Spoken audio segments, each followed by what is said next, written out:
Magandang araw, bagong Pilipinas. Narito ang Police News Express sa oras na ito.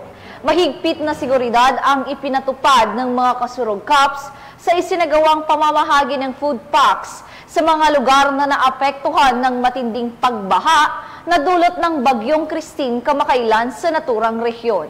Kaugnay dito, tumulong rin sila sa paghahanda ng mga relief goods upang mas mapabilis ang paghahatid ng tulong sa mga pamilya na nasa evacuation areas, gayon din ang mga residente na nananatili sa kanilang mga tahanan. Sinisiguro naman ng Philippine National Police katuwang ang iba pang ahensya at mga volunteers na patuloy silang tutulong sa mga mamamayan na lubos na naapektuhan ng bagyo sa ating bansa. At para sa iba pang napapanahong balitang pampulisya, laging tumutok sa Police News Network, alagad ng batas, tagataguyod ng balitang pulis. Ako po si Patrolwoman Femari Octaviano, nagbabalita para sa Police News Express.